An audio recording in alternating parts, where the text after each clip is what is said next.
Hello dear student, आज के video में आपको प्रिज्म चैप्टर से ही अन्य चीजों के बारे में जानकारी देंगे। इससे पहले आपको प्रिज्म के बारे में आपको परिभाषा बताई और उसके साथ प्रिज्म से प्रकाश का अपवर्तन कैसे हुआ, प्रिज्म द्वारा के पदार्थ के अपवर्तनांक का सूत्र कैसे फाइंड आउट किया, इन सब चीजों के बारे में जानकारी इससे पिछले के वीडियो में आपको बताई।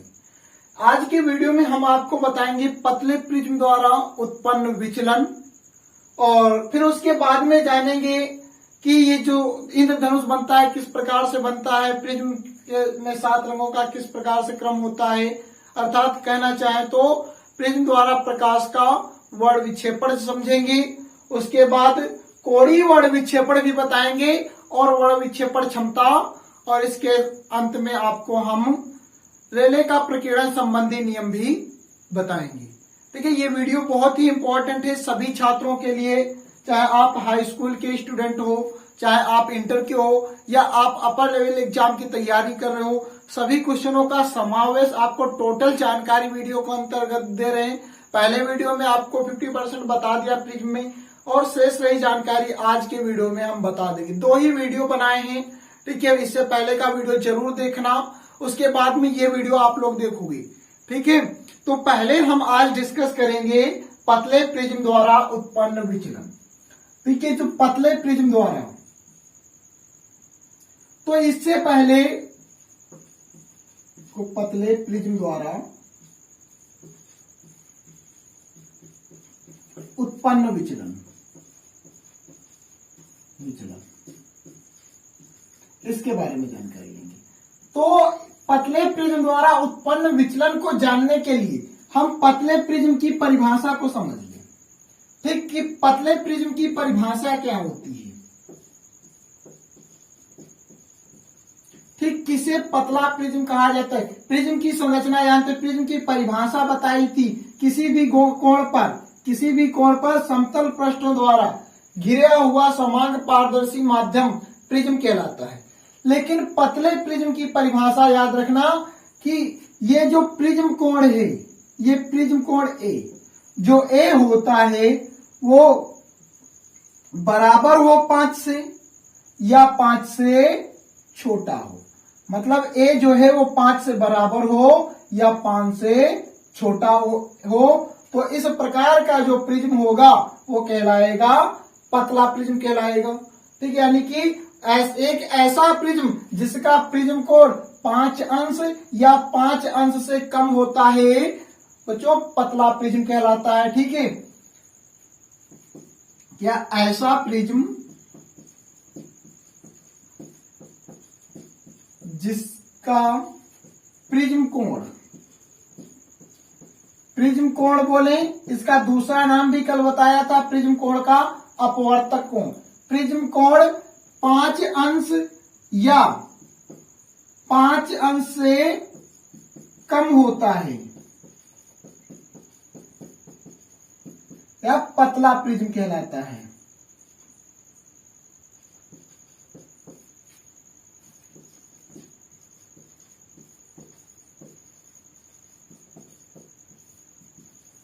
ठीक, अब इसके बाद में, अब इसमें देखो एक छोटी सी बात समझ लो। ठीक, प्रिज्म के पदार्थ के अपवर्तनांक का सूत्र निकाला था n बराबर sine a plus delta m by 2 upon sine a by 2, sine a by 2। ये प्रिज्म के पदार्थ के अपवर्तनांक का सूत्र निकाला था कल। ठीक, आज पतले प्रिज्म द्वारा उत्पन्न विचलन अर्थात डेल्टा का सूत्र कैसे निकालेंगे। ठीक, पतले प्रिज्म द्वारा उत्पन्न विचलन अर्थात डेल्टा। ठीक, डेल्टा को निकालने के लिए, ठीक, यदि प्रिज्म कोण बहुत छोटा होता है, ठीक, तो वो क्या कहलाता है, प्रिज्म पतला प्रिज्म कहलाता है। और इस स्थिति में जो होता है वो sine A plus delta M by 2, sine A plus delta M by 2 की वैल्यू कितनी हो जाएगी, A plus delta M by 2। ये साइन हट जाएगा तथा और साइन a/2 की जो वैल्यू होगी वो कितनी हो जाएगी, a/2। इसमें भी साइन हट जाएगा। Sign a plus delta m/2 की value a plus delta m/2 हो जाएगी और साइन a/2 की जो वैल्यू होगी वो a/2 हो जाएगी। तो n बराबर हमारा सूत्र क्या बनेगा, देखो n बराबर सूत्र था sign a plus delta m/2 और उसकी जगह पर होना चाहिए ये क्या, a plus delta m/2 upon sine a/2, sine a/2 की जगह पर होना चाहिए a/2। ठीक, ये 2 से 2 डिवाइड हो जाएगा, क्या आ जाएगा, n बराबर a प्लस डेल्टा m/2। ये ये क्या, a डेल्टा a/a बचा, ये 2 से 2 डिवाइड हो गया। ये a कहां आया, इनटू में na बराबर a plus delta m। na ये a कहां आया, डिवाइड में था, इधर आएगा तो इनटू में हो जाएगा na बराबर a प्लस डेल्टा m। उसके बाद na ये a इधर आएगा, माइनस हो गया बराबर डेल्टा m। यहां से a कॉमन ले रहे, क्या बचा, यहाँ n बचा, a निकल गया, 1 बचा बराबर डेल्टा m। ठीक, यह जो सूत्र निकल करके आया है डेल्टा m, ये पतले प्रिज्म द्वारा उत्पन्न विचलन का सूत्र होता है। डेल्टा बराबर a इंटू n माइनस 1, ऐसा सूत्र लिखा जाता है, डेल्टा बराबर a इंटू n माइनस 1। तो यही बात यहाँ पर लिखी हुई है। ठीक है, बहुत आसान सा डेरिवेशन है, इसको समझना बहुत आसान। क्या किया कि जो प्रिज्म के पदार्थ के अपवर्तनांक का सूत्र था वो साइन हटा करके सीधे रख दिया, और सीधे रखने के बाद में मैथ के जैसे सॉल्व कर लिया और ये हमारा निकल के आ गया पतले प्रिज्म द्वारा उत्पन्न विचलन। ठीक है, ये था पतले प्रिज्म की परिभाषा और पतले प्रिज्म द्वारा उत्पन्न विचलन का सूत्र रहा। ठीक है, इसको नोट कर लो मेरे प्यारे साथियों। अब हम बात करेंगे प्रिज्म द्वारा सूर्य के श्वेत प्रकाश का वर्ण विक्षेपण। ठीक है, प्रिज्म द्वारा सूर्य के श्वेत प्रकाश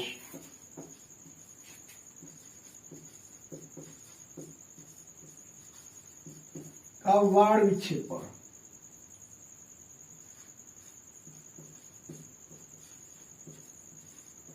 अब वर्ण विक्षेपण क्यों पढ़ते हैं, सूर्य के श्वेत प्रकाश का वर्ण विक्षेपण क्यों किया जाता है।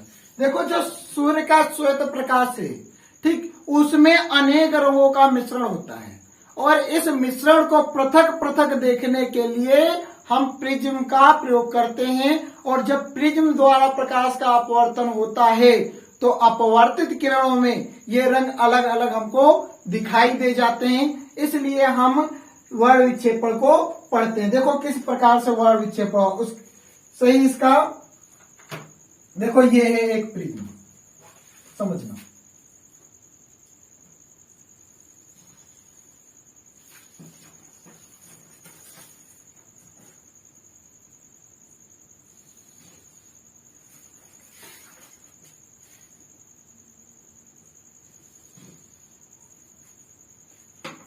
ये प्रिज्म है, ठीक। क्या होता है जब प्रिज्म पर अपवर्तन की घटना में बताया था कि जब प्रिज्म पर सूर्य की श्वेत प्रकाश किरण आपतित होती है, सूर्य की श्वेत प्रकाश किरण आपतित होती है, ध्यान देना, इसको जाना चाहिए था कुछ ऐसे जाना चाहिए था, लेकिन प्रिज्म क्या करेगा, अपवर्तन के नियम के अनुसार किरणों को मोड़ेगा। और जब ये किरणें मुड़ेंगी प्रिज्म के में से, जब इसका अपवर्तन होगा तो ये किरणें एक्चुअल में अलग अलग अपने रंगों में विभक्त हो जाती हैं। ठीक है, कितने रंगों में, 7 रंगों में, 1 2 3 4 5 6 और 7। ठीक, ये यहां क्यों नहीं गई, ये इसलिए खींची, सभी 7 रंग इस मूल किरण से नीचे होंगे, मूल किरण से नीचे होंगे, सभी में विचलन हो रहा होगा। ठीक, ये किरण यहां से ऐसे आधार की ओर झुक रही,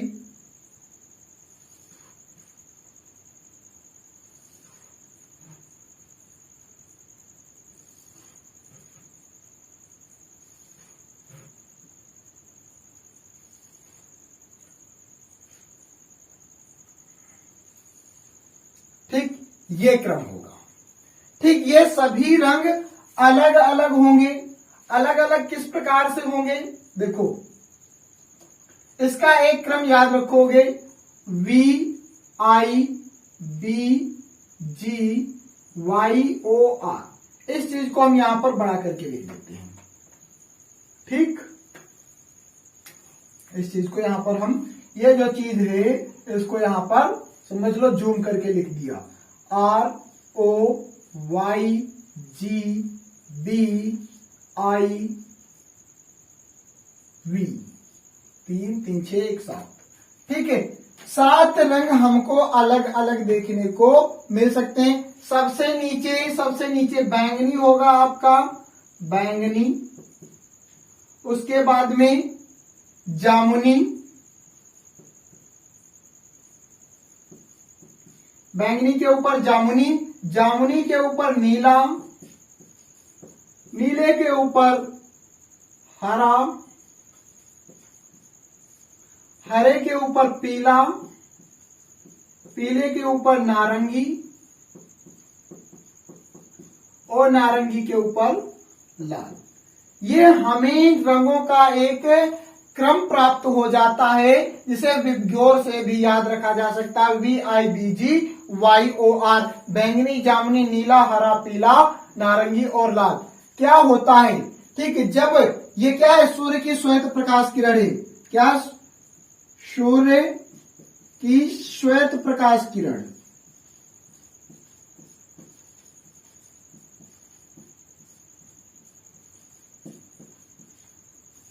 ठीक, सूर्य की श्वेत प्रकाश किरण। क्या होता है इसकी परिभाषा, कि जब सूर्य की श्वेत प्रकाश किरण किसी प्रिज्म पर आपतित होती है तो प्रिज्म से अपवर्तित होते हुए वह अपने घटक रंगों में विभक्त हो जाती है। ये क्या घटक ही रंग तो है, मतलब श्वेत में अनेक रंग होते हैं, ठीक, अनेक रंगों का समूह होता है और यही रंग जो है अलग अलग हो जाते हैं। जब सूर्य की श्वेत प्रकाश किरण प्रिज्म पर आपतित होती है तो अपवर्तित किरण अपने घटक रंगों में विभक्त हो जाती है और यह घटना क्या कहलाती है, वर्ण विक्षेपण कहलाती है। ठीक है, इसको लिख करके बता देते हैं।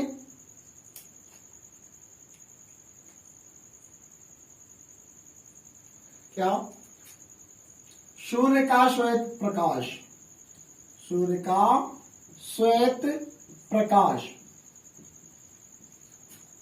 अनेक प्रकाश रंगों का मिश्रण होता है, अनेक प्रकाश के रंगों का मिश्रण होता है।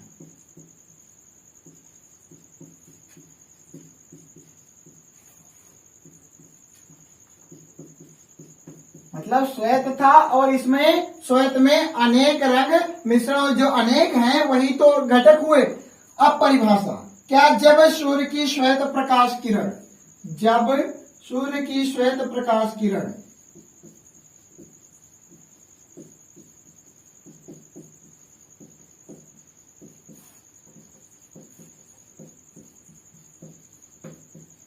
जब सूर्य की श्वेत प्रकाश किरण प्रिज्म पर आपतित होती है, प्रिज्म पर आपतित होती है,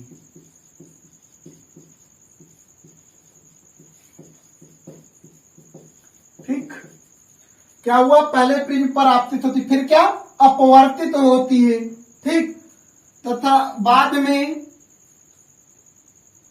या तथा अपवर्तित होकर, अपवर्तित होकर वह अपने किसमें, घटक रंगों में, घटक रंगों में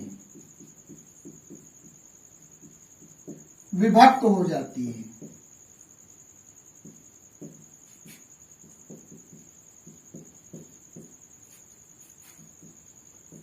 ठीक, अपने घटक रंगों में विभक्त हो जाती है। यह घटना वर्ण विक्षेपण कहलाती है।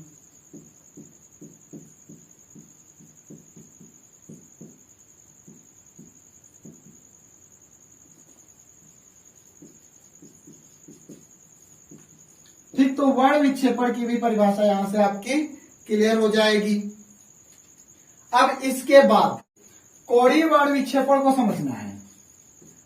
कोणीय वर्ण विक्षेपण,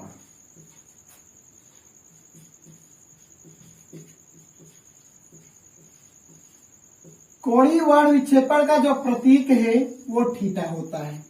कोणीय वर्ण विक्षेपण का प्रतीक थीटा होता है। अब इसको समझने के लिए, ठीक, इसको समझने के लिए इसी चित्र पर ध्यान देंगे। देखो, इसमें हम कुछ चीजें कम करते हैं, कुछ लाइनें कम कर देते हैं, चीजें अच्छे से समझ में आ जाए जिससे। ठीक, 3 किरणें रखी हैं, बाकी सब हटा दी।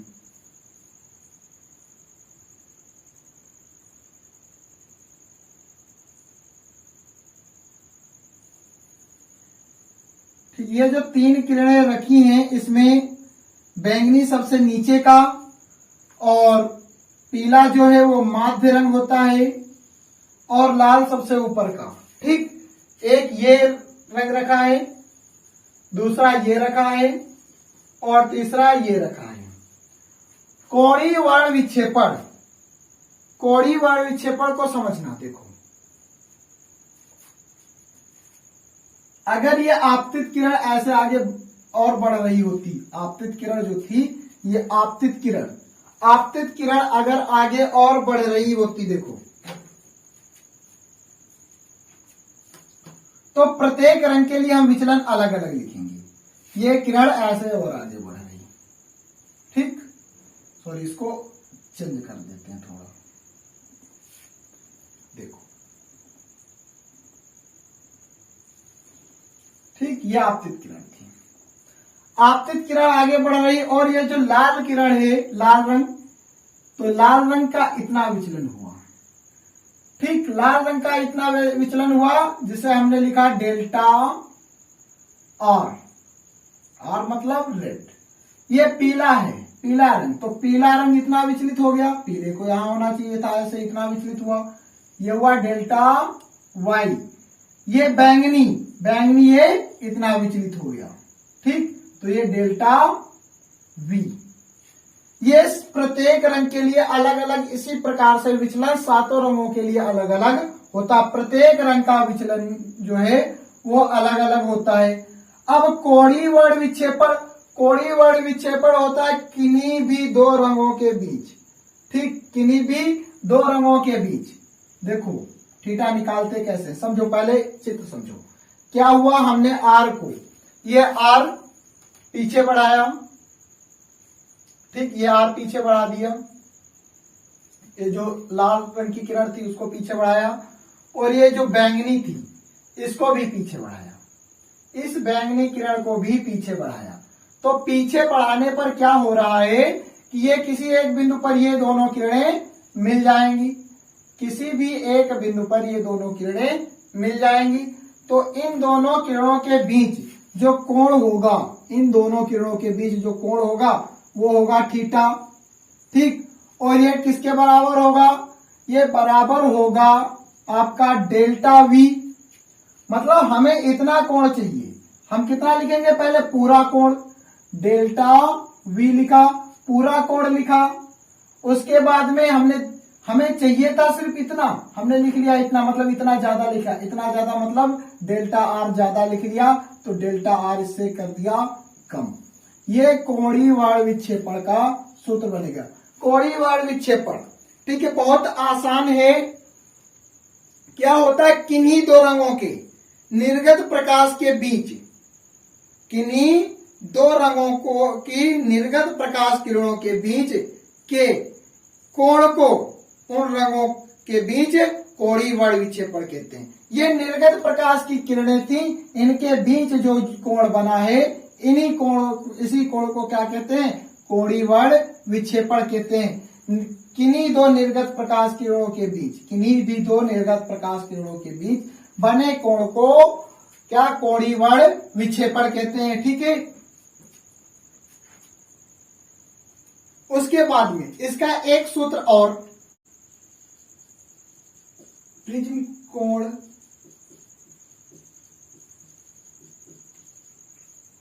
ए और इन रंगों के लिए मतलब ये लाल रंग और ये बैंगनी, इन दो रंगों की बात कर, पीले की इसमें बात नहीं कर रही, किसकी? लाल और बैंगनी। इन रंगों के लिए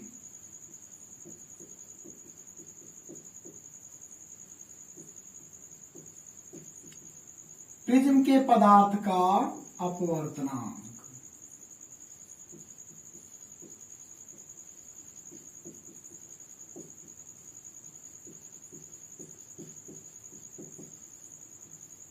क्रमशः को क्या? एन, लाल के लिए NR तथा बैंगनी के लिए NV हो तो क्या होगा? ये सूत्र इसलिए आगे बताते रहे हैं क्योंकि ये तो विचलन कोण के पदों में सूत्र है, और हम कोणीय विक्षेपण का यह पता लगाएंगे कि कोणीय विक्षेपण इस प्रिज्म कोण पर निर्भर करेगा कि नहीं करेगा। ठीक है, क्योंकि प्रिज्म कोण अलग अलग होगा। ठीक है, अलग अलग विचलन कोण भी होगा। ठीक है, तो किस पर निर्भर करेगा, किस पर निर्भर नहीं करेगा, इस बात की पुष्टि करने के लिए आगे देखो, अगर ये अपवर्तनांक ये हो और प्रिज्म कोण ये हो तो डेल्टा बराबर सूत्र आपको बताया विचलन की इस कोण का, डेल्टा बराबर AN-1। तो लाल रंग का जो विचलन है तो डेल्टा R होगा और लाल रंग का अपवर्तनांक NR हुआ। ठीक, डेल्टा बराबर सूत्र होता है AN-1। बैंगनी रंग के लिए विचलन डेल्टा V और अपवर्तनांक NV हुआ। ठीक, तो क्या हो जाएगा? थीटा बराबर, तो अब देखो थीटा की वैल्यू क्या हो गई? थीटा बराबर डेल्टा V की जगह पर ये आ जाएगा ANV-1 माइनस डेल्टा R की जगह पर डेल्टा R की वैल्यू रख देंगे ANR-1। दोनों से क्या? A कॉमन मिल रहा है तो थीटा बराबर A कॉमन हो गया, NV-1 और ये माइनस, ये NR-1 A कॉमन ले लिया। फिर क्या? थीटा बराबर A, ये ब्रैकेट खोल दिया छोटा वाला, क्या ये NV-1, ये तो ऐसा है लेकिन ये प्लस माइनस NR हो गया और माइनस प्लस 1 हो गया। ठीक, अब इसके बाद ये प्लस का 1 ये माइनस का 1 कट जाएगा, क्या बचेगा? थीटा बराबर A इंटू NV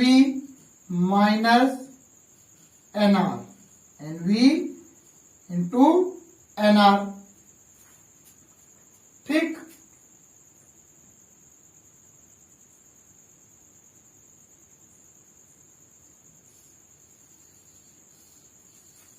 ठीक है, तो ये सूत्र आपका हो गया थीटा बराबर A इंटू NV-NR।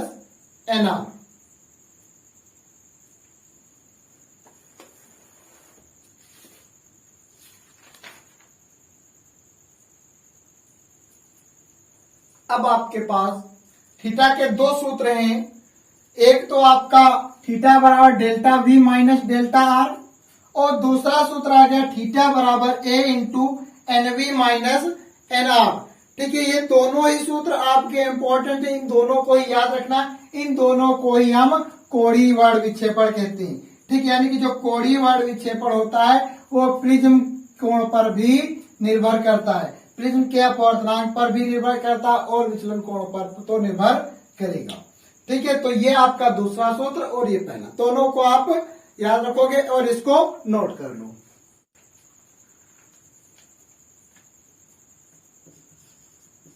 वर्ण विक्षेपण क्षमता और इसका प्रतीक होता है ओमेगा। ठीक, ओमेगा का सूत्र होता है delta V minus delta R upon delta Y. यह सूत्र होता है ओमेगा का, ठीक, वर्ण विक्षेपण क्षमता का। और दूसरा सूत्र होता है N V minus N R upon N Y minus 1। यह दूसरा सूत्र होता है। हम वर्ण विक्षेपण क्षमता की परिभाषा इस सूत्र से देंगे। डेल्टा वी क्या कहाँ है, ये डेल्टा वी यानी कि बैंगनी रंग के लिए विचलन, minus delta are, delta R क्या है, लाल रंग के लिए विचलन, अपॉन डेल्टा वाई है पीले रंग के लिए विचलन। ठीक, और delta V minus delta are अगर इसको हम देखें तो ओमेगा बराबर we delta V minus delta are, ये थीटा बराबर अभी पड़ा था delta V minus delta are. तो ये थीटा क्या था, ये था दो रंगों के बीच कोणीय वर्ण विक्षेपण। ये क्या था, कोणीय वर्ण विक्षेपण।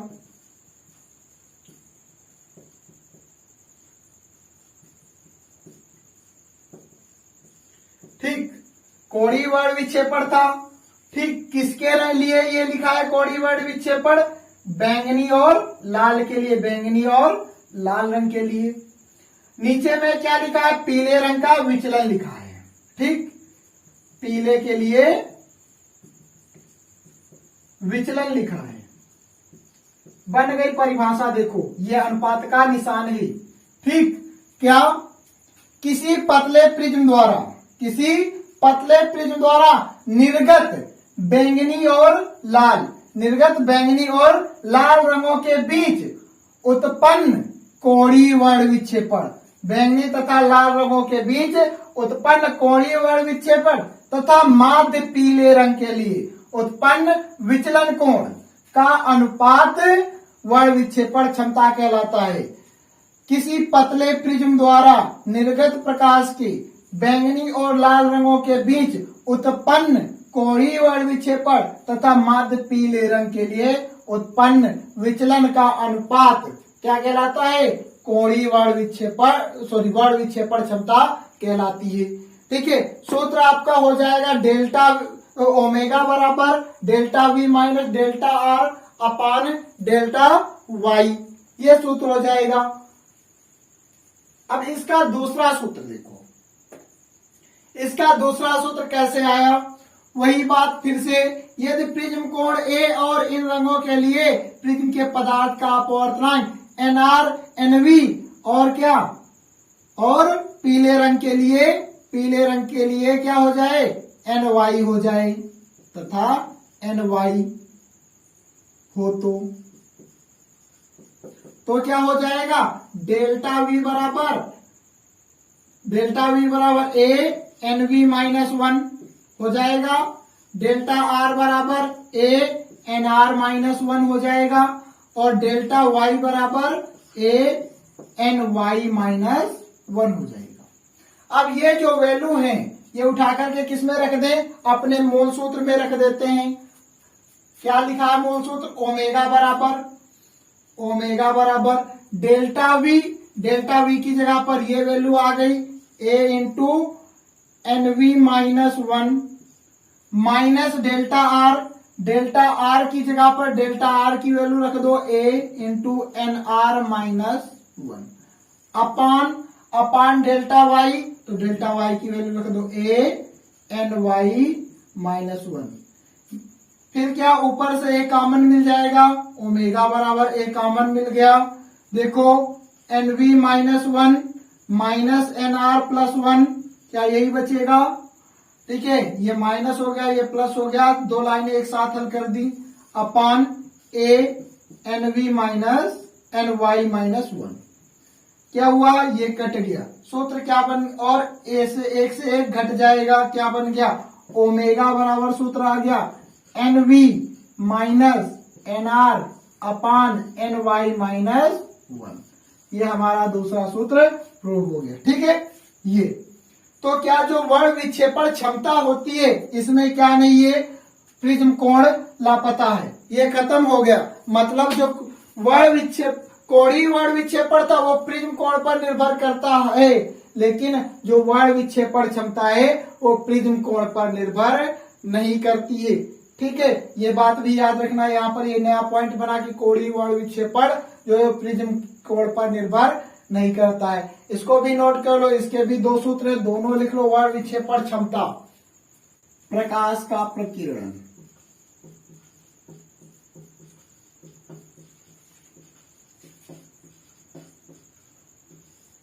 मेरे प्यारे बच्चों, प्रकीर्णन, प्रकीर्णन को आपने हाई स्कूल में पढ़ा है, जो हाई स्कूल पढ़ चुके हैं। ठीक है, नहीं पढ़ा है तो अब आपको बता देते प्रकीर्णन क्या होता है। लेकिन किस प्रकार से होता है प्रकीर्णन, ठीक है, एक्चुअल में हुआ होता क्या है, वो आज सारी जानकारी लेंगे। देखो प्रकीर्णन किस प्रकार से होता है। जैसे ये कोई एक माध्यम है, ये कोई एक माध्यम है, ये हमारा वायुमंडल ही ये समझ लो।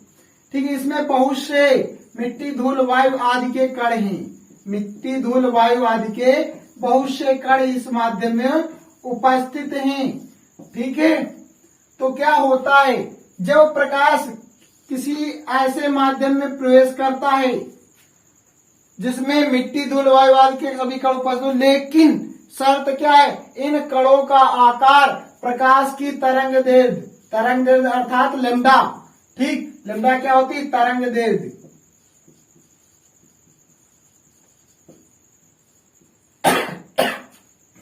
तरंग दैर्घ्य जो है वो बड़ी होनी चाहिए। किससे, अणुओं से या कणों से, जो भी लिखना चाहो। ठीक, अणु हैं, कण हैं, ठीक, जो भी हैं उनसे बड़ी होनी चाहिए।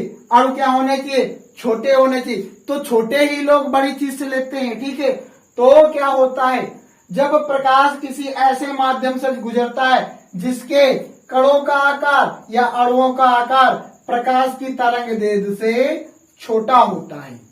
ठीक, जब प्रकाश किसी ऐसे माध्यम से गुजरता है, यहां पर लिख देते हैं परिभाषा, जब प्रकाश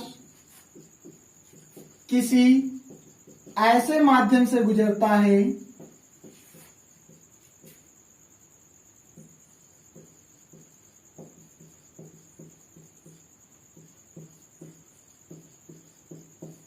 ऐसे माध्यम से गुजरता है जिसके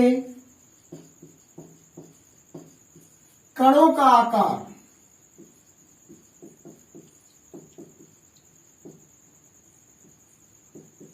प्रकाश की तरंग दैर्घ्य से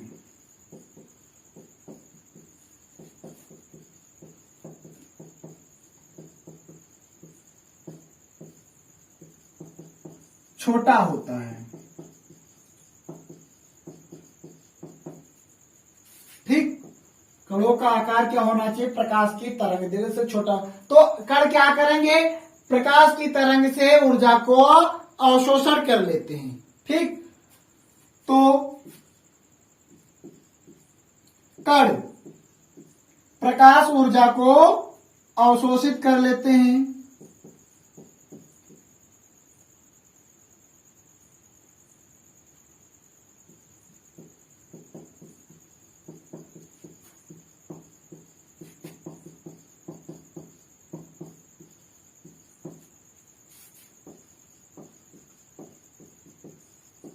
ठीक, अब हुआ क्या, इन कणों ने क्या किया, इन सब ने क्या किया, प्रकाश ऊर्जा का अवशोषण किया। अब जब ये अवशोषण करते हैं तो अब ये विकिरण भी करेंगे।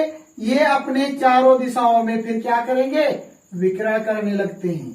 ठीक, पहले तो क्या करते हैं, अवशोषण करते हैं, उसके बाद में ये सभी कण क्या करते हैं, चारों ओर इसी ऊर्जा को बिखेरने लगते हैं या विकिरित करने लगते हैं। ठीक है, क्या जब ऊर्जा इनको मिल जाती है, जैसे कि बैठे थे, इनको ऊर्जा मिल गई, इनके अंदर कंपन होने लगा और इन्होंने क्या किया, इस जो ऊर्जा इन्होंने ली थी ये अपने चारों ओर विकिरित करने लगते हैं, जिससे प्रकाश क्या होता है, पूरे माध्यम में फैल जाता है। और यही घटना आपकी कहलाती है प्रकाश का प्रकीर्णन कहलाती। क्या होता है, जब प्रकाश किसी ऐसे माध्यम से गुजरता है जिसके कणों का आकार प्रकाश की तरंग दैर्घ्य से छोटा होता है, तो कण प्रकाश ऊर्जा को अवशोषित कर अपने चारों ओर विकिरित कर देते हैं।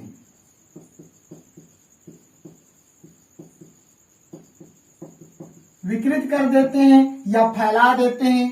ठीक है, यह घटना प्रकाश का प्रकीर्णन कहलाती है।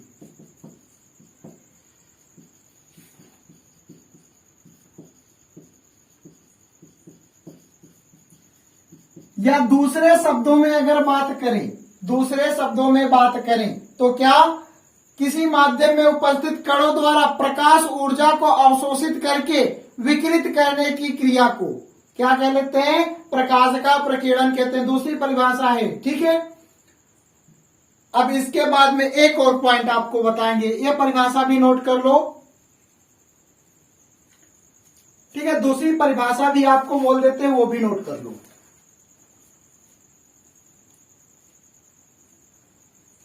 कि माध्यम के कणों द्वारा प्रकाश ऊर्जा को अवशोषित कर अन्य दिशाओं में पुनः विकृत करने की क्रिया को प्रकाश का प्रकीर्णन कहते हैं।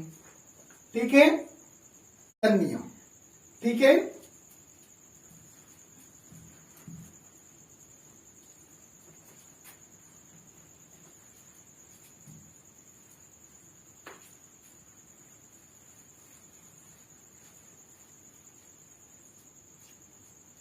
देखो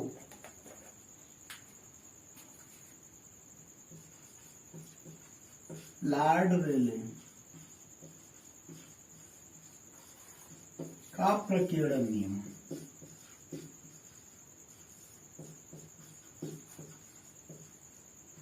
ठीक है, बहुत साधारण सा है। इन्होंने एक नियम दिया कि जो किसी भी रंग की जो प्रकाश की तीव्रता होती है वो उसकी तरंग दैर्घ्य की चतुर्थ घात के व्युत्क्रमानुपाती होती है। किसी भी जो प्रकाश के रंग की तरंग तीव्रता होती है वो उसकी तरंग दैर्घ्य की चतुर्थ घात के व्युत्क्रमानुपाती होती है। ठीक है, तो परिभाषा लिख देते हैं। किसी कण द्वारा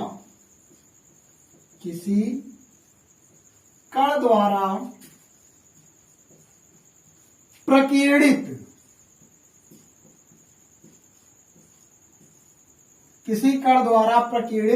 प्रकाश की तीव्रता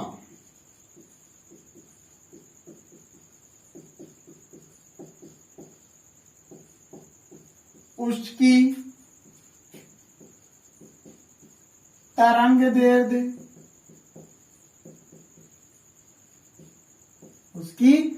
दैर्घ्य की चतुर्थ घात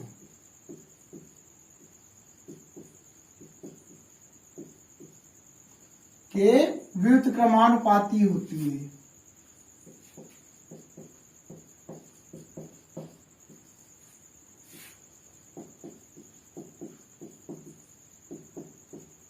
ठीक, क्या आगे देख लो कैसे। यदि प्रकीर्णित प्रकाश की तीव्रता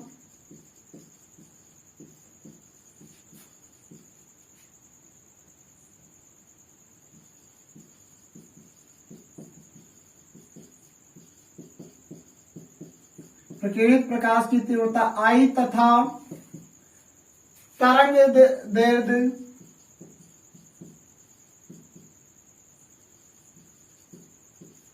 लैम्डा हो तो क्या होता है I व्युत्क्रमानुपाती लैम्डा की पावर 4।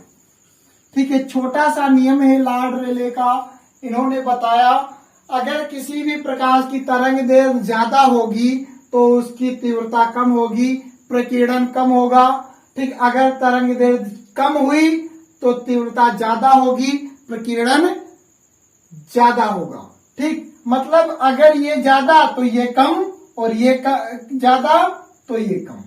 ठीक, एक दूसरे के उल्टे डायरेक्शन में लैम्डा ज्यादा आई कम हो जाएगा, लैम्डा कम आई ज्यादा हो जाएगा। ठीक, ये था लॉर्ड रेले का प्रकीर्णन संबंधी नियम। ठीक है, इसको भी नोट कर लो।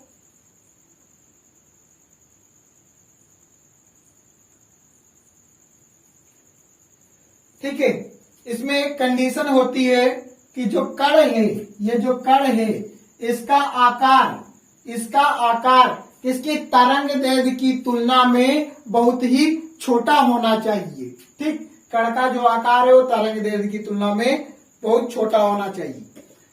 ठीक है, आज के लेक्चर में बस इतना ही, इसको नोट कर लो। अब इसके बाद आपको अगले लेक्चर में हम फिर से बताएंगे कुछ विशेष जानकारी। ठीक है, लेक्चर को शेयर जरूर कर दिया करो।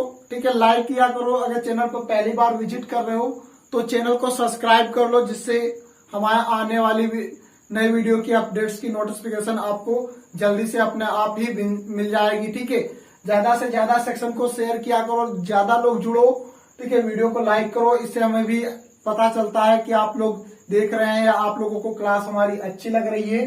ठीक है, पायस, फिर मिलते हैं, सी यू अगेन।